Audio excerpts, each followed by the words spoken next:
right, folks, you've got to the end of 2025 and you're sitting here and thinking to yourself, my business is not where I want it to be. Here are 10 reasons why your business is not successful yet.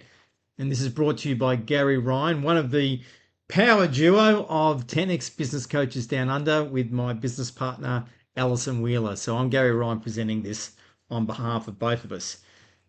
So there are 7 key elements that drive your business. It's your idea and target. It's getting attention. It's capturing leads. It's lead management. It's sales, of course. It's managing the money that comes into your business and how you invest that into helping your business grow and finally scale. Now, if your business is not as successful as you'd like to be, there's something wrong with something of those parts. Now, feeling stuck in your business is not actually a sentence. It's a symptom. You've obviously put in the work. You've got your vision, but growth has stalled and the momentum is gone. This isn't actually a sign of failure. This isn't actually a sign of failure. It's a sign that a critical component in your business machine needs a bit of a look at it, needs an diagnosis. These challenges are common and more importantly, they are fixable for you. So the anatomy of stagnation looks like this because business plateaus aren't random. They're a result of specific breakdowns in 3 core areas. To get unstuck, you first need to know where the friction is. What's getting you stuck? Now, there are foundational flaws, the what and the why. There could be some issues in your core strategy, target, audience, and or planning. Is this the first domino of your business? Is the idea and target of your business, that first domino, is it facing the right direction? Now, next you can have execution gaps, the how. There could be flaws in your daily operating systems and measurement. Is your engine running efficiently? And the third anatomy of stagnation is mindset barriers. And that's really about who you are as the business owner and founder. Are there issues around your personal beliefs and or habits that are actually stagnating your decision making? Are you in fact your own bottleneck? Now, there are 10 primary reasons for stalled growth. Have a look through this list. Be honest with yourself. Rate yourself out of 1 to 10. 1 being, no, this is not really an issue for me, or 10 being, this really is an issue for me. So a high score here out of 100 means that you have got clarity around what your issues that have stalled your business are. So the first one is you've got incorrect target. Now, what this means is most businesses are not shooting high enough, particularly small and medium-sized businesses. The number of business owners that I talk with that actually haven't set a target that's going to change their life. All they've really done, especially when they're starting out, is set a target that replaces the income they were earning as an employee. The problem with that is when you're in business, you'll have never worked harder when you're an employee. And as a result of that, very quickly you can stagnate. You don't have a plan, process, or strategy in place that's going to get you to that target because the target's too low, sorry. You're not tracking data or KPIs. You don't know where you are on your journey. So you might not have in number 1, the clear destination. You don't know how to get there and you're not tracking where you are. You're driving in circles. There is no financial planning process. You're not clear about how your business is going to change you financially and change your wealth situation. Most people might set a budget for their business, but that's not a financial plan. Your business is part of your bigger financial plan about how you're going to develop and grow wealth over time. Being best versus best known. Being best versus best known is number 5. Now, what does that mean? Well, there's no point being obscure and being the best kept secret. McDonald's is not the best food you can eat, but it is the best known. And with my 15-year-old currently working at the local McDonald's, I cannot believe how busy it is at 9 p.m, 10 p.m, 11 p.m. when I go and pick him up from the end of his shifts. Unbelievably busy. Best known beats best. Maybe it could be that there are distractions versus income producing activities that is causing you to stall, meaning you are easily distracted on doing busy work and not the work like picking up the phone and talking to your prospects that's going to grow your business. Number 7, misunderstanding training materials. Now, let's assume you actually are doing some training, which unfortunately 90% of business owners do not do any training on the areas where they need to build their skills, which are particularly in the space of marketing and sales. 90% of business owners we know do not do any training in that. So even if you are doing the training, do you actually understand the material correctly, and are you applying it correctly? This is where having coaches is really helpful, because they can help you set the training and help manage your understanding of the training along the way. Maybe you've got lack of clarity about who, what, and how, meaning who is it that you are really targeting as your customer personas? Who are you really selling to? What do they actually have as their real crucial pain points that you're solving? And how are you solving their problems? And how are you staying doggedy? One of our sayings in Australia is like a dog on a bone. Are you like a dog on a bone with your follow-up and service of the people for whom you are solving their business problems? Number 9, you haven't actually achieved personal success yourself, not just in your business, but more broadly in your life, and you haven't worked out who you need to be. Who are you becoming? You see, to be successful in business, we need to be becoming the new form of ourselves all of the time. You might not even understand what I'm even talking about right now. Now, that might highlight that your score for this one might be quite low, a 1, a 2, or a 3, because I haven't even thought about who I need to become. It might mean maybe you need to become someone that can talk to people that are in a different circle than the ones that you're currently speaking with, because you've actually got a product that could serve those people, but you're not talking to them. You need to become a person who could be confident to go and talk with those people. That could be one simple example. And finally, you avoid failure and quit far too soon and underestimate the effort required. Just yesterday, I replied to someone that had put in a query for some support, and they'd already decided to quit their business before they'd even started. So I just queried them as to why was it that you wanted to start up this business in the first place? And they had this grandeur answer.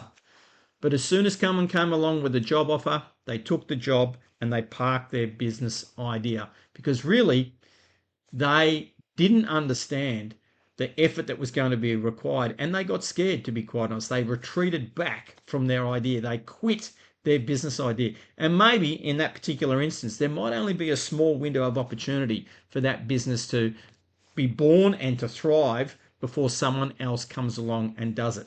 But this person's quit, it's not going to happen. So, which of these 10 primary reasons for stalled growth might be your reason for 2025 not being quite the year that you wanted for your business? Now, it starts with the foundation, flaws in your what and why. If the first domino, the idea target for your business, is misaligned, the entire chain reaction fails. So these foundational issues can poison everything that follows, from marketing to sales, of course. If you've got the incorrect target, meaning you're not clear about the revenue goals that your business should be achieving, not only this year, but in 3 years, in 5 years, and what might be your ultimate revenue goal for the business, that you then reverse engineer to understanding what does that mean for 6 months, 90 days, 1 month, 1 week, and what's your daily revenue target? If you haven't done that math, and if you have done that math but it's based on the wrong target, everything you're aiming for is going to be wrong. If you don't have a plan, process, or strategy, that means that you're just reacting all the time. You've not got a clear strategy, a clear funnel as to how you're actually finding and serving your clients. What's the top of your funnel look like? What's the middle of it look like? What's the bottom of it look like? And how are you actually delivering on serving those clients so they keep coming back for the ones that you actually get? Now, of course, lack of clarity in yourself, in who, what, and how you're serving, that's going to contribute to these foundation flaws. Now, you see, if your engine is sputtering and there's gaps in your daily how, a great strategy is going to be useless without disciplined execution. So these gaps are about the machinery of your business, how you measure performance, manage money, and prioritize what actually moves your business needle. So if you're not tracking your data or KPIs, as we said, you're flying blind. You don't know where you're going. You don't know where you are. If you don't have your financial plan in place, you don't understand how your business is contributing to that overall wealth creation over time. And as a result, you can lose motivation for the hard work that's required to create success. When you've got clarity around your financial plan, you'll find that you can actually push through the hard times that every single business owner faces. Again, being best versus best known. You're spending so much time perfecting everything that you're not actually out in the marketplace and letting the marketplace know what you do. Okay? So let the marketplace know what you do. Be okay with the fact that if you're out in the marketplace, you're going to get haters. Unfortunately, in the modern world, haters are in fact a sign of success. If you've got no haters, you're not doing enough to be getting attention from the marketplace. And finally, on the gaps of the how, there are distractions. Again, you're letting yourself get sucked into activities that are non-income producing activities. Maybe you've got a system like Go High Level, a fantastic customer relationship management system. It's fantastic. Everyone needs to have a CRM. However, if you're the founder and you're spending most of your time setting up automations in the back end when you really could have people at $15 an hour doing that for you, then you're being distracted. You need to be out in the marketplace getting known, doing things to let people know what they could be doing to be successful using your products and services. The real bottleneck very often is in fact you, the business owner. Is it in fact you? You see, every business cannot outgrow its leader. And these barriers are not about strategy or tactics. They're actually about your personal commitment, resilience, and your personal willingness to do the work.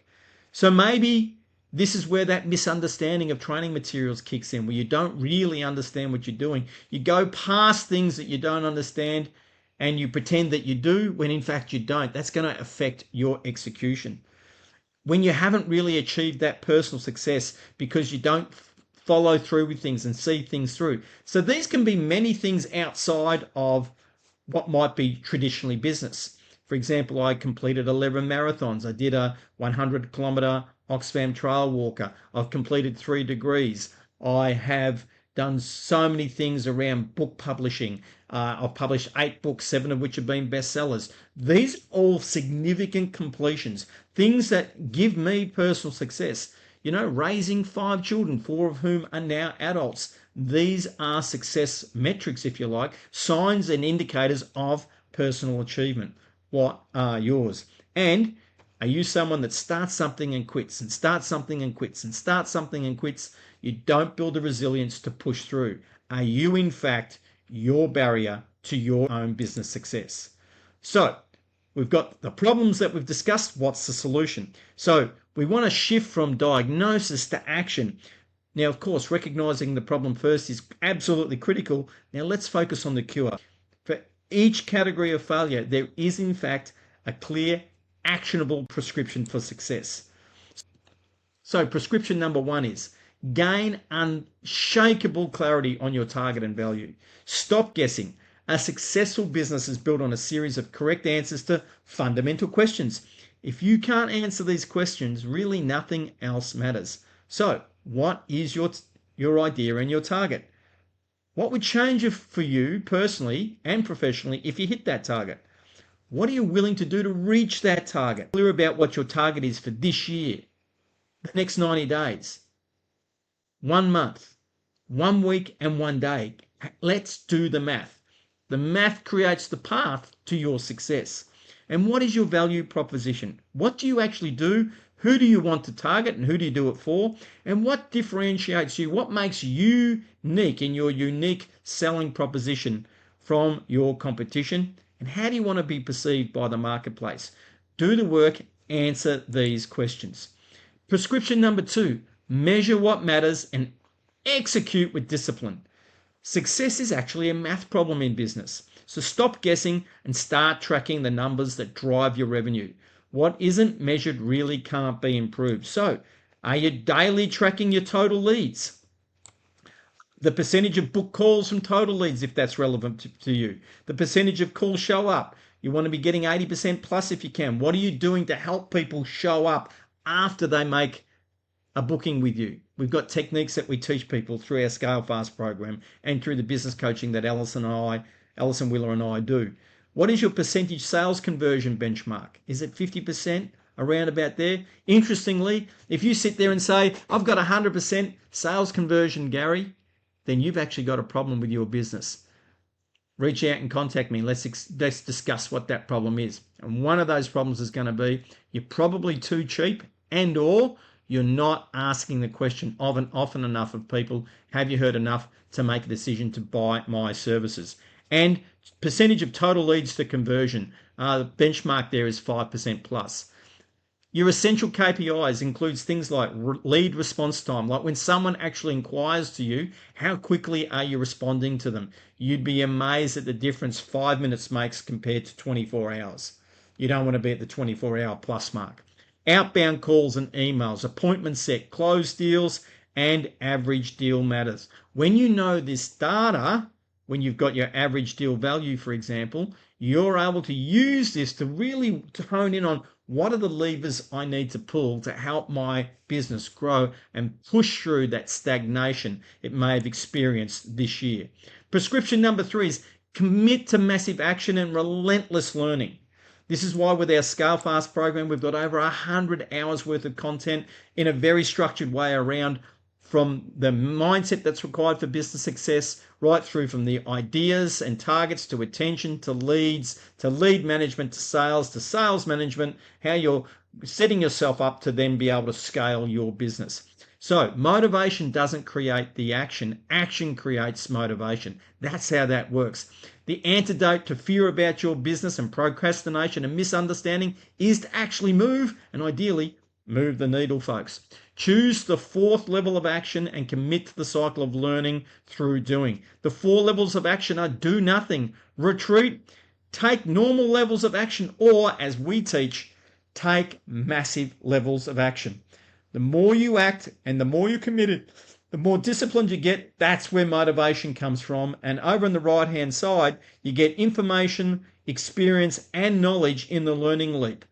That action motivation cycle, the 4 levels of action, particularly through massive action, and the learning loop are the 3 keys here to help you create an incredible 2026 for your business. So this isn't just about fixing problems, folks. It's about who do you need to become. The strategies and tactics are essential, but they are just tools. The ultimate driver, folks, of long-term success is the operator of those tools, which is you.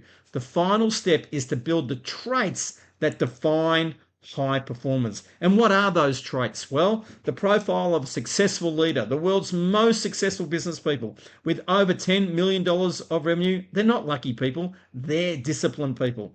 They take massive action. They're focused on results. They're focused on the details of the business that matter, the KPIs, the data, etc. They know their numbers. They are disciplined, meaning they show up even when they don't want to. They're committed to learning. They engage coaches, folks. The pattern with successful people who have coaches is extraordinary. And yet again, 90% of people, 90% of business owners don't do that. There's one strategy right there. Know how to hire and train the right people.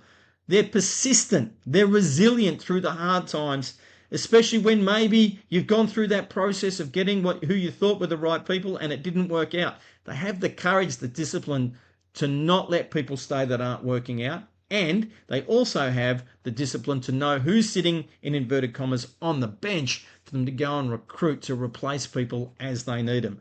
And they take extremely high levels of responsibility. They always look at themselves first as the reason for things not working or working. Like, how am I responsible? It's the first place they always go. So your first move is always the same, right? You've now got the diagnosis and the prescription. The only thing left is the first step. Analysis can wait. Planning can be perfected later. The only way to start the chain reaction is to take action. And as Grant Cardone says, repeat successful actions. Action drives commitment, discipline, and ultimately motivation, right? The chain reaction starts now. The gap between your idea and your success is filled with action. The yet in your story is waiting for you to write. Reach out to businessgrowthdownunder.com. That's businessgrowthdownunder.com. And that's where Alison Wheeler and I, through our Scale Fast program and through our one-on-one coaching, can help you create an extraordinary 2026 when you're solving the problems that have caused stagnation for your business in 2025. Let's go.